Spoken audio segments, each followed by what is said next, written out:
press the bell icon on the YouTube app and never miss another update. हाँ hello बच्चों, आज हम लोग कैश बुक के बारे में कुछ सीखेंगे, जानेंगे कि आखिर ये कैश बुक कैसे बनता है। एक बिजनेसमैन बनाना चाहे तो कैसे कैश बुक बना सकता है, अगर कोई स्टूडेंट है उसे कैश बुक बनाना पड़े तो कैसे बना सकता है, कैश बुक कितने प्रकार के बन सकते हैं, इसका मतलब क्या है, इससे क्या निकालना है हमें कैश बुक से, इन तमाम चीज़ों पर हम लोग बात करेंगे। चीज़ जब हम कैश बुक बनाते हैं, अगर बिजनेसमैन है कैश बुक बनाते हैं, कैश बुक लिखते हैं, तो पहली बात शुरू होती है कि वो कैश बुक किस ऑर्गेनाइजेशन का है। अगर स्कूल का कैश बुक है तो सबसे टॉप पर आप प्रिंट कराते हैं उस स्कूल का नाम। अगर किसी नॉन ट्रेडिंग या ट्रेडिंग बिजनेस का कैश बुक है तो उसका नाम प्रिंट करवाते हैं और प्रिंट हो जाता है। सबसे टॉप में अपने ऑर्गेनाइजेशन का नाम यहाँ लिखवाइए, वो कौन सा है, और एक लाइन में आप चाहें तो एड्रेस भी लिखवा सकते हैं कि ये जो आपका स्कूल है या संस्था है, ऑर्गेनाइजेशन है, कहाँ है, किस रोड में है, किस बिल्डिंग नंबर में है।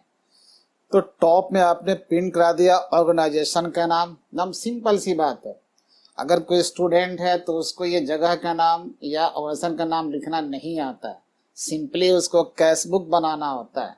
लेकिन यदि आप बिजनेसमैन हैं तो आपको लिखना जरूरी है कि आपके बिजनेस ऑर्गेनाइजेशन का नाम क्या है।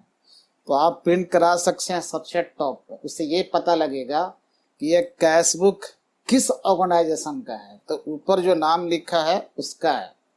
अब एक ही ऑनरशिप, एक ही मैनेजमेंट के अंडर में कई बिजनेस यूनिट हो सकते हैं, तो सारे यूनिट के अलग अलग कैश बुक बनते हैं कि किस यूनिट से कितना कैश का हिसाब किताब करना है। इसलिए आप मेन ऊपर लिखे यूनिट का नाम लिखें, उससे पता लग जाएगा कि हमारे किस यूनिट के कैश का लेन देन हो रहा है, उसका क्या पोजीशन है।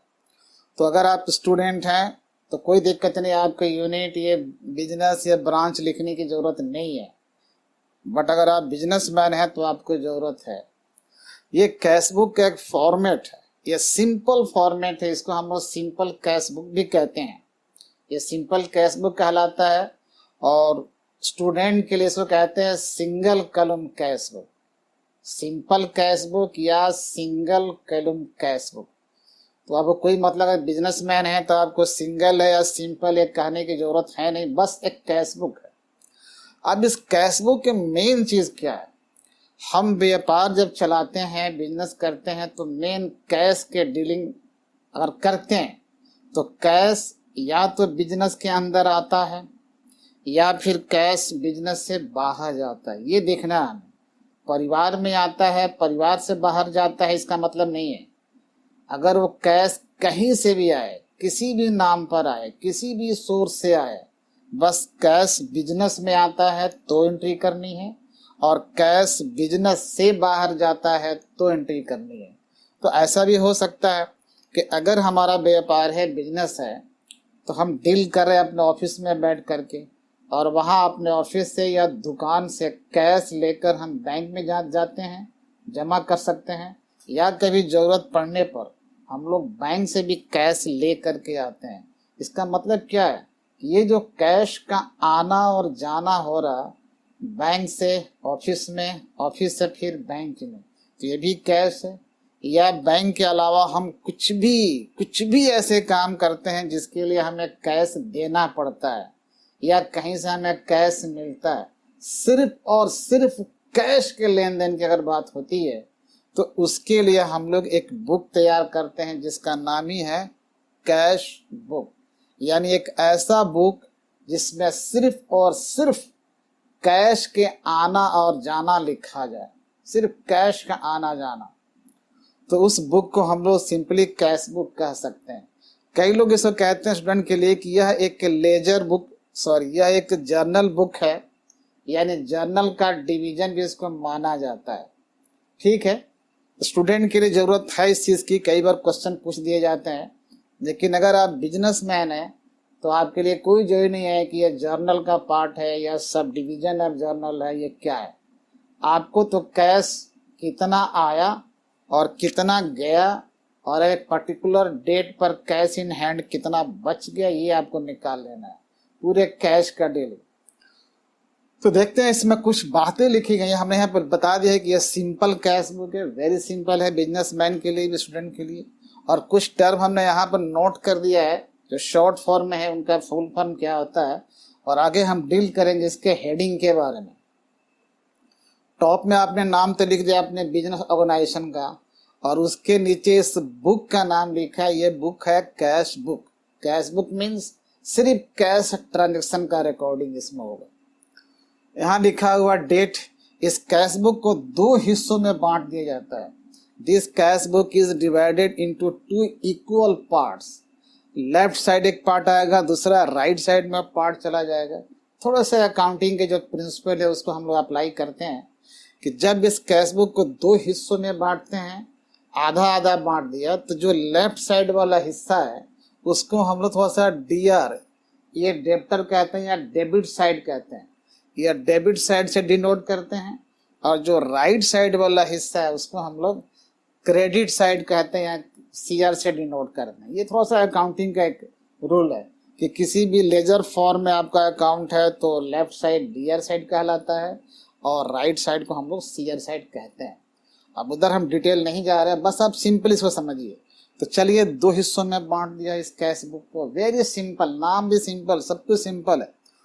अब करते हैं कि एक पार्ट में देखते हैं, डेट लिखते हैं कि जो कैश हमने लिया है, देखो यहाँ पर लिखा हुआ रिसिप्ट, यानी कैश लिया, किसी ने किसी सोर्स से लिया होगा कैश, किसी नाम से लिया होगा, किसी माध्यम से कैश लिया, मीन्स व्यापार में आया।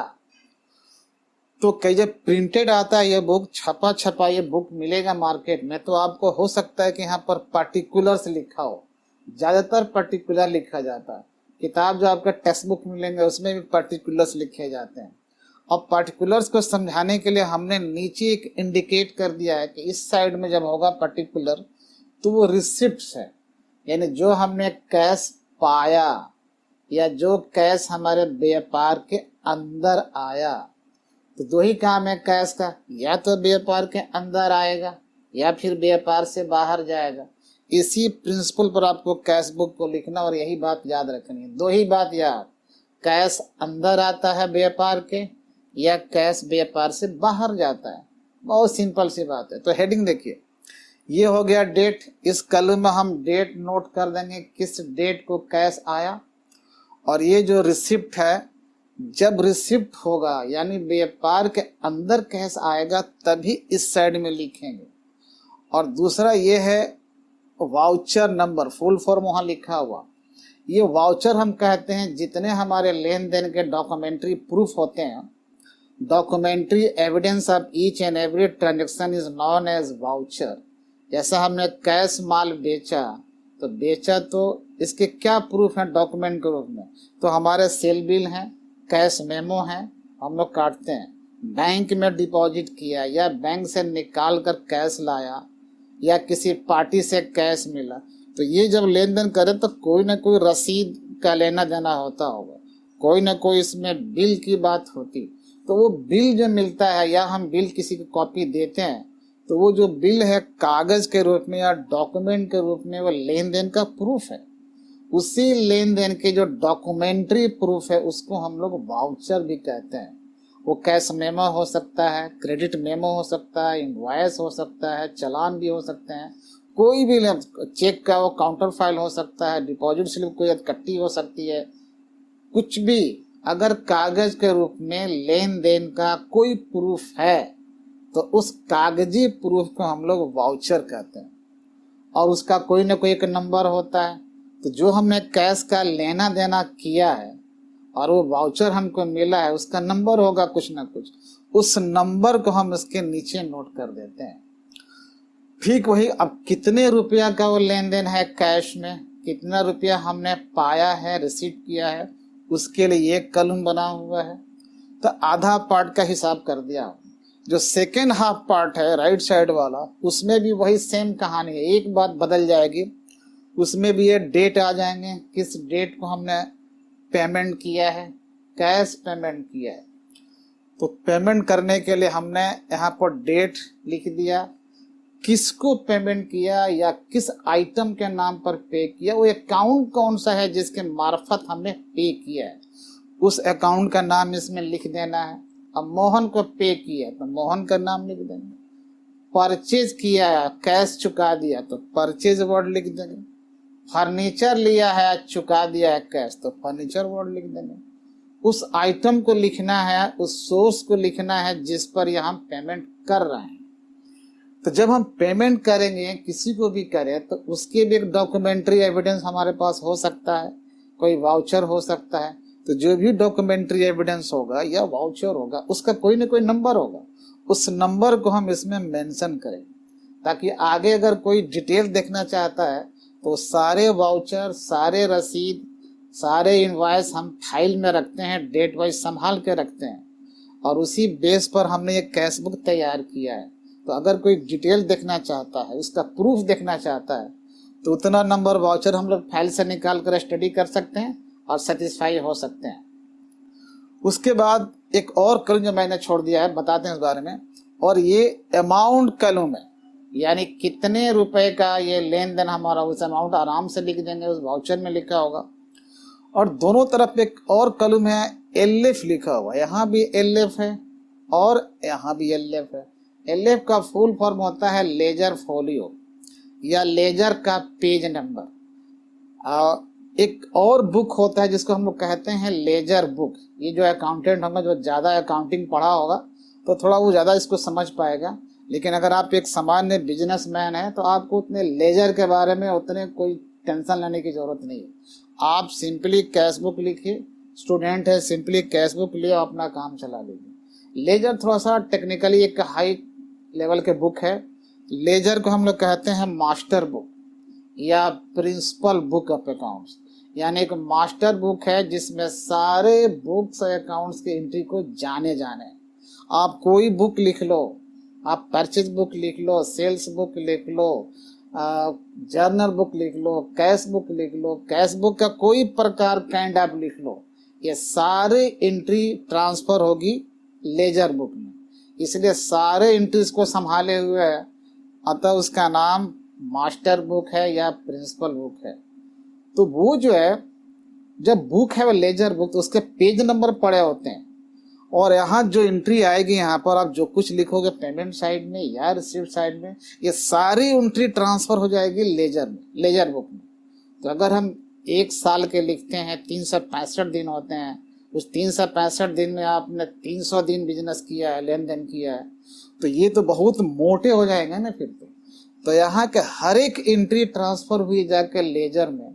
तो ये पता करना कि ये लेजर के किस पेज नंबर पर गया है, उस पेज नंबर को यहाँ पर हम लोग नोट कर देते हैं, यानी लेजर फोलियो, यानी उस लेजर के किस पेज पर ये एंट्री आप ट्रांसफर की उसका नंबर यहाँ लिख दो, बात सीधी हो जाएगी। तो ये पेज नंबर, तो जो अकाउंटिंग जो पढ़ते हैं थोड़ा ज़्यादा पढ़े होंगे अकाउंट्स के बारे में, जो कंप्लीट लेजर मेंटेन करते होंगे, लेजर मेंटेन कर रहे हैं पूरा, तो थोड़ा बहुत उनको ज़्यादा समझ में आएगी, वो समझ जाएंगे। फिलहाल इतना ही आप समझिए, सिंपली कैश बुक हमारा फोकस है, इस पर पूरी बात कर रहे हैं हम, लेजर पर फोकस नहीं कर रहे हैं, तो थोड़ा सा एडवांस चीज है। इस प्रकार आप समझ गए कि लेजर फोलियो में क्या आता है, डाउट न रहे। हर एंट्री को हम लेजर में ट्रांसफर करते हैं तो लेजर का जो पेज नंबर होता है, तो जिस लेजर के पेज नंबर पे गया उसका यहाँ पर पेज डाल देते हैं, कहानी खत्म हो जाती है। तो इस प्रकार हमने देखा है कि इसके हेडिंग क्या क्या हो सकते हैं। बाजार में ये छपे छपाए मिलते हैं, इसी फॉर्मेट में छपे हैं, कई पेज में हो सकते हैं, इसके भी पेज नंबर होते हैं। अब हमें देखना है कि हमको लिखना है कैश बुक। तो आपके बिजनेस में कोई भी ट्रांजैक्शन अगर ऐसा होता है, कोई भी ट्रांजैक्शन कैश में सिर्फ देखना है, जो नॉन कैश ट्रांजैक्शन है उसको इसमें लेके नहीं आना, जो क्रेडिट ट्रांजैक्शन है उसको लेकर इसमें नहीं आना।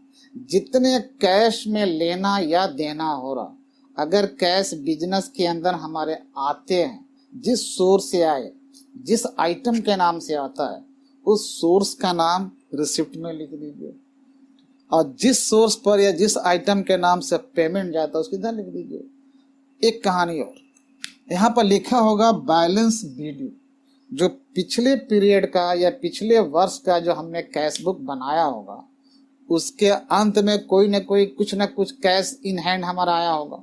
तो पिछले पीरियड का जो कैश बैलेंस होता है, उसी कैश बैलेंस को हम इस न्यू पीरियड के लिए बैलेंस बीडी कह सकते हैं। इसको कह सकते हैं कि ये ओपनिंग कैश बैलेंस है। जब हम लिखना शुरू करेंगे 2019 के लिए, तो इस 2019 के शुरू में अकाउंटिंग ईयर का फर्स्ट डे है 1 अप्रैल, तो इस शुरू में पिछले साल का जो कैश इन हैंड था वो ट्रांसफर हो जाता है।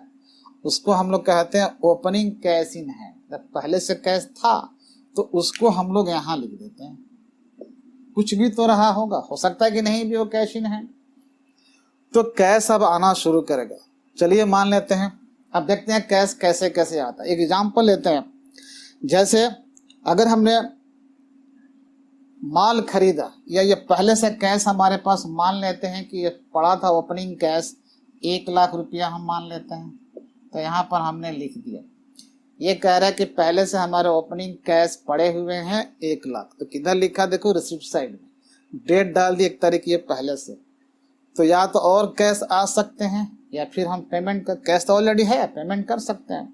एग्जाम्पल के हिसाब से अगर हमने माल खरीदा है, अगर हमने 15,000 का माल खरीदा है, सिंपल मान लेते हैं कि 10,000 का माल खरीदा, तो जब माल खरीदा कैश नगद, उधार भी हम लोग खरीदते हैं, नगद भी खरीदते हैं, अगर नगद खरीदे होंगे तब इधर लिखा जाएगा पेमेंट साइड में। तो चलिए मान लेते हैं कि हमने नगद माल खरीदा। जब नगद माल खरीदा है तो पेमेंट तो गया होगा, कोई भी डेट हो सकता है इस ईयर में, 2019-20 में कोई भी आप डेट मान सकते हैं। चलिए मान लेते हैं कि ये 5 अप्रैल का है, यहाँ डेट लिख दिया। 1 अप्रैल को हमारे पास कैश ऑलरेडी था 1 लाख रुपया, और 5 अप्रैल को हमने माल खरीदा, तो यहाँ पर क्या लिख दें, यहाँ पर लिखते हैं परचेज। ये परचेज वर्ड रिजर्व है सिर्फ गुड्स के लिए, ये ध्यान रखना है कि जब गुड्स खरीदते हैं उसी के लिए परचेज वर्ड लगाते हैं। अब जितना का आपने गुड्स खरीदा यहाँ पर आप लिख दीजिए। मान लेते हैं कि 10,000 का गुड्स खरीदा, जब परचेज किया होगा गुड्स, तो हो सकता है परचेज बिल मिला हो, उस बिल में नंबर हो सकता है, उस बिल के नंबर को आप इस वाउचर कॉलम में डाल सकते हैं। इसमें डाल दीजिए, अगर नंबर मिला आपको, मिला ही होगा नंबर, कुछ भी होगा डाल दीजिए इसमें। 1 लाख हमारे पास कैश था, लेकिन हमने 10,000 खर्चा कर दिया, पेमेंट जा चुका। अभी भी हमारे पास कैश बहुत, अभी हम पेमेंट कर सकते हैं।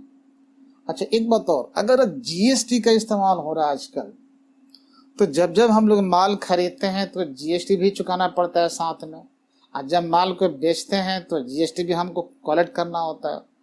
एक बार हम जीएसटी के बारे में डिटेल बात करेंगे, फिलहाल थोड़ा समझिए। कोई भी टैक्स माल पर अगर लगता है तो माल का जो बिल हमको मिलेगा, उस बिल में माल का कॉस्ट भी है, परचेज प्राइस प्लस टैक्स की अमाउंट भी हो सकते हैं। तो आजकल बड़ा मशहूर है, नया नया जीएसटी आया है, तो जीएसटी भी हो सकता है। तो जब हम माल खरीद कर पे करते हैं तो परचेज अमाउंट भी पे करते हैं, और जो जीएसटी ऐड किया गया है उसको भी पे करते हैं। अब ये अलग बात है कि जीएसटी कई प्रकार के होते हैं। एक जीएसटी जो सेंट्रल गवर्नमेंट लेती है उसको एसजीएसटी कहते हैं, और स्टेट गवर्नमेंट का जो शेयर है उसको एसजीएसटी कहते हैं, और सेंट्रल गवर्नमेंट वाले को सीजीएसटी कहते हैं। कब, अगर एक ही स्टेट के अंदर हमारे बिजनेस हो रहे हैं, विद इन स्टेट इसको बोलते हैं। तो चलो मान लेते हैं फिलहाल के लिए कि हमारा जीएसटी है, स्टेट जीएसटी है और सेंट्रल जीएसटी है। तो जब माल खरीदेंगे, अब रेट उसके हैं, हम यहाँ रेट छोड़ दे रहे हैं, रेट अलग अलग हैं, 5% भी हैं, तो 12% भी है, 18% भी है, 28% भी है, और 0% भी है। तो अगर हमारा ये गुड्स टैक्सेबल है, जीएसटी इस पर लग रहा है, चाहे 5% वाला हो या 12% वाला हो या 18% वाले हो या 28% वाले हो, वो बिल में लिखा रहेगा, हमको टेंशन लेना नहीं है, उस बिल में लिखा हुआ। तो अगर 5 वाला है तो दोनों आधा आधे हो जाएंगे, 2.5% 2.5%। अगर 12% वाला है तो 6% हो जाएंगे दोनों। हम मान के चलते हैं कि हमारा इंटर स्टेट सेल या परचेज हो रहा है, एक ही स्टेट में जिसमें हमारा बिजनेस है उसी स्टेट से माल हम खरीद रहे हैं, तो जीएसटी की बात होगी। तो अगर जीएसटी चुकाना पड़े तो साथ ही साथ तो जाएगा ही इसी डेट में, तो जीएसटी को अलग हमको पेमेंट के रूप में दिखलाना पड़ेगा। बिल तो एक ही है, परचेज किए हैं माल, उसका बिल एक ही है जिसमें परचेज प्राइस भी है, सी जीएसटी भी है और एस जीएसटी भी है, और तीनों मिलाकर बिल का अमाउंट हमको चुकाना पड़ेगा। तो वहां से हम बिल से देख लिए हैं कि गुड्स का अमाउंट इतना है और जीएसटी का फिगर हमको मिल जाएगा। तो चलिए हम मान के चलते हैं कि इसमें हमारे जो है, अब एक और बात बता दें, इस जीएसटी को हम लोग इनपुट जीएसटी कहते हैं। तो इस प्रकार हमारा बनेगा input C GST, input S GST, और दोनों के अमाउंट आधे आधे हो जाते हैं। तो अगर हम 12% मान लें आइटम हमारा 12% वाला है, तो ये दोनों जीएसटी हमारे 6% हो जाएंगे। तो चलिए मान के चलते हैं ये 12% वाला, तो उसको भी पे कर रहे हैं, अलग ही रखना है। तो यहाँ हमने लिख दिया इनपुट, लिख दिया इनपुट सी जीएसटी, और एक और हमने कर दिया इनपुट एस जीएसटी। अगर 10,000 हमारे गुड्स का वैल्यू है, वो हमारा टैक्सेबल वैल्यू है, तो उसका निकाल लीजिए दोनों 6%। तो कितना आ जाएगा, 600 रुपया इसका आ जाएगा और 600 रुपया इसका आ जाएगा। तो जरूर हमारा जो बिल बना होगा 11,200 का बिल होगा, बिल में पूरा डिटेल लिखा होगा। तो इस प्रकार हमने ये पे कर दिया। अभी भी हमारे पास बहुत कैश है। एक और एग्जांपल लेते हैं। हो सकता है कि हमने माल को बेचा हो, जब माल खरीदे हैं तो बेचेंगे इसको, तो जब माल बेचेंगे तो कैश व्यापार में आएगा, कैश आ रहा है। सिर्फ नगद में बेच रहे हैं, मान के चलते हैं कि नगद वाले इसमें काम करना है, उधार वाले नहीं काम करना। ये माल हमने नगद ही खरीदा था और माल हम नगद ही बेच रहे हैं, तो बेच सकते हैं। जब माल आया है 5 अप्रैल को, हो सकता है कि हम 5 को बेचें, 6 तारीख को बेचें, आप कोई डेट मान लेते हैं। चलिए हमने माल बेचा है 10/4 को, नगद बेचा है, सेल किया, तब तो ये आएगा, रिसिप्ट होगा कैश। तो हम यहाँ पर लिख देते हैं सेल्स, सेल कर दिया। अब देखना है जब हम सेल करेंगे तो हम भी बिल बना रहे हों, और हम भी सेल बिल में माल का अलग प्राइस लिखे हुए हैं, जीएसटी दोनों अलग अलग लिखे हुए हैं, और जिस रेट से हमने जीएसटी पे किया उसी रेट से हम यहाँ भी कलेक्ट करेंगे कस्टमर से। तो चलिए, हमने जो माल खरीदा था, हमने यहाँ पर माल बेचा, कुछ ऐसे मान लेते हैं फिगर, 20,000 रुपए का माल बेचा, और ये जो टैक्सेबल वैल्यू है हमारा गुड्स का जो बेचा है, इस पर जीएसटी हम कलेक्ट कर रहे हैं उसी रेट से, सेम रेट से। तो 6% ठीक आएगी बात, उसी डेट पर वो भी आएगा। तो जब हम लोग सेल पर जीएसटी कलेक्ट करते हैं कस्टमर से, उसको कह सकते हैं आउटपुट जीएसटी, और जब परचेज पर पे करते उसको इनपुट जीएसटी कहते हैं, और जो स्टेट गवर्नमेंट वाला है उसको स्टेट जीएसटी, और सेंटर वाले सी जीएसटी। तो सेम यहाँ पर बात आएगी। इसको हम लोग कह सकते हैं आउटपुट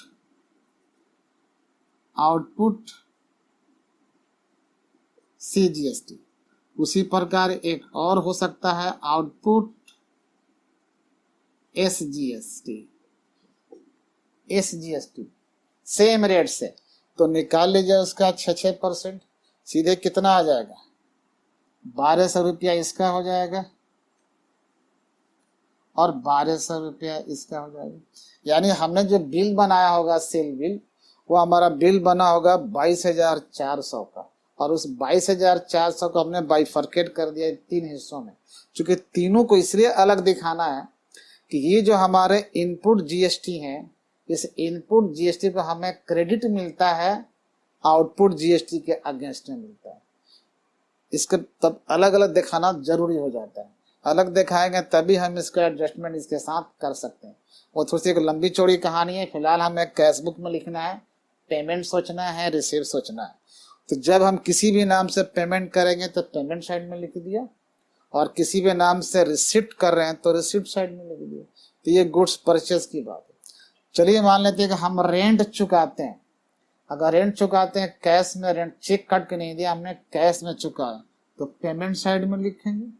कोई तो डेट होगा, कोई डेट होगा। हो सकता है कि हमने 6 तारीख को रेंट चुकाया, तो जब आप रेंट चुकाओगे तो पे कर रहे हो, तो आप यहाँ पर लिख दीजिए किस नाम से पे कर रहे हो, तो रेंट के नाम से।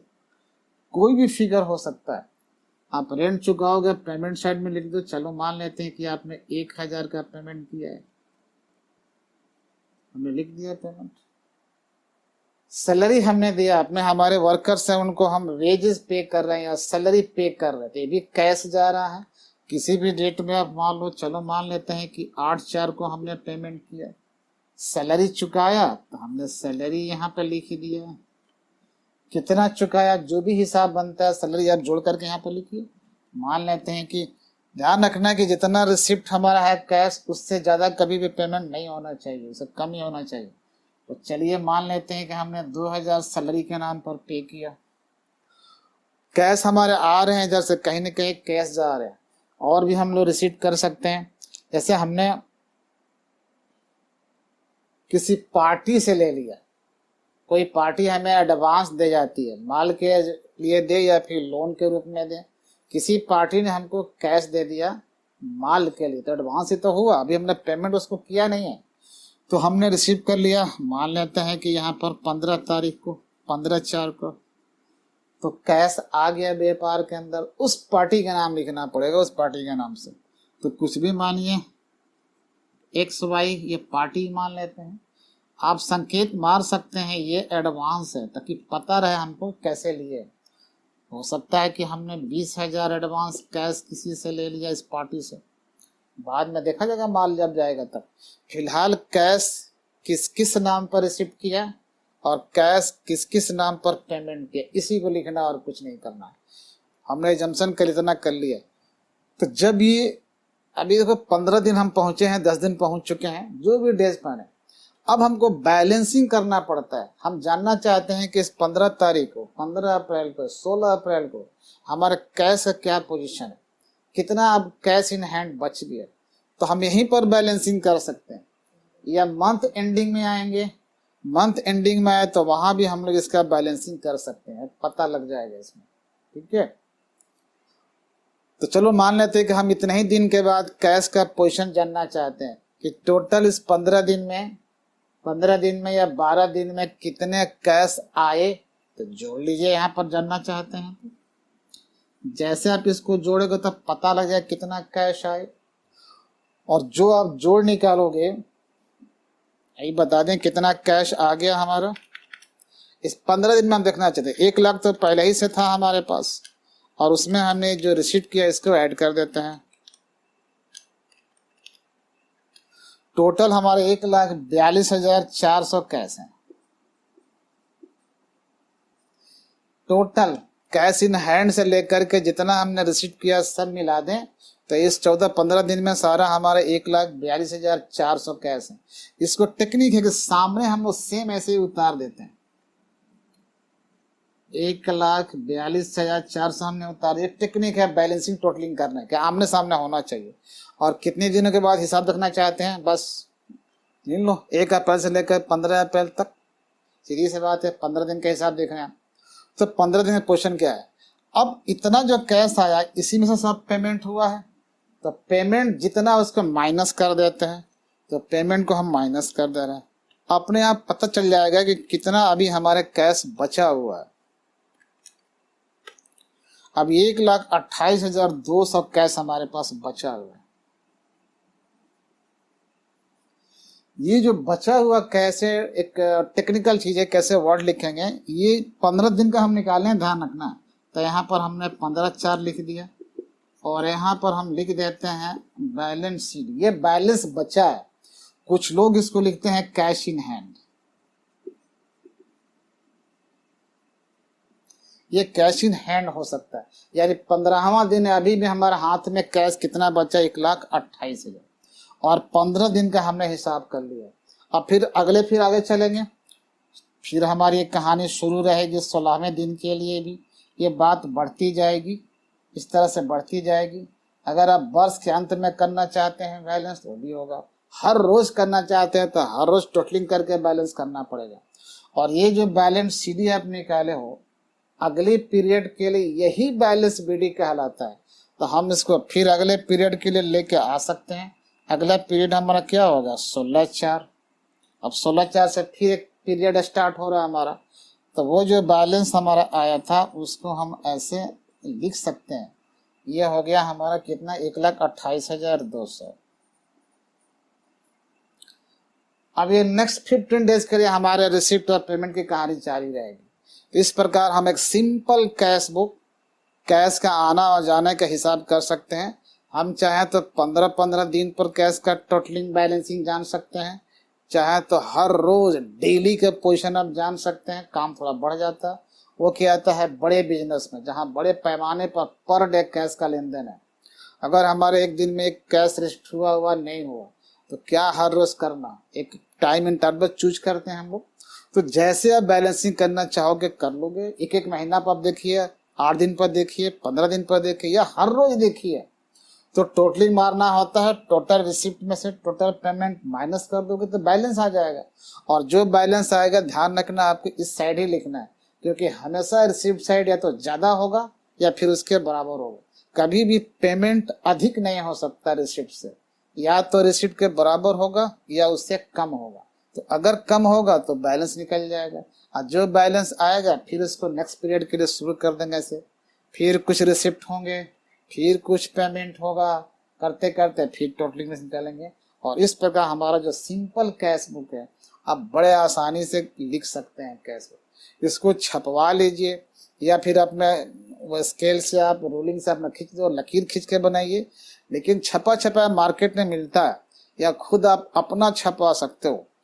तो सिंपल कैश बुक मुझे लगता है कि समझ में आ चुका होगा। 2 ही बात को ध्यान में रखना है, कैश के रूप में किस किस मद में या नाम पर रिसिप्ट किया, उस मद का नाम, आइटम का नाम इधर लिख दीजिए और अमाउंट यहाँ लिखिए। और उस कैश में से किस नाम पर या किस अकाउंट को पेमेंट गया यहाँ लिखिए। कब आप बैलेंस करना चाहते हैं, चेक करना चाहते हैं, डेली चाहते हैं तो डेली आप टोटल रिसिप्ट में से टोटल पेमेंट माइनस करके बैलेंस निकालिए। फिर जो बैलेंस आएगा नेक्स्ट डे ट्रांसफर कीजिए, फिर नेक्स्ट डे का रिसिप्ट फिर माइनस कर दीजिए। तो ये बड़े बिजनेस में होता है, जहाँ की एक दिन में न जाने कितने बार कैश रिसिप्ट है और कितने बार कैश पेमेंट है। लेकिन अगर सामान्य बिजनेस है, मीडियम साइज बिजनेस है, तो इतना होता नहीं है। पर डे 1 या 2 एंट्री हो सकती है, नहीं भी होती है। इसलिए वहाँ पर प्रैक्टिकली हर रोज करते नहीं है, डेली नहीं करते हैं। तो एक एवरेज ले लेते हैं 10 दिन पर या 15 डेज पर करते हैं या महीना दिन पर करते हैं। तो नॉर्मली आप 15 डेज पर इसका टोटलिंग और बैलेंसिंग कर सकते हैं, और ये प्रोसेस चलता जाएगा।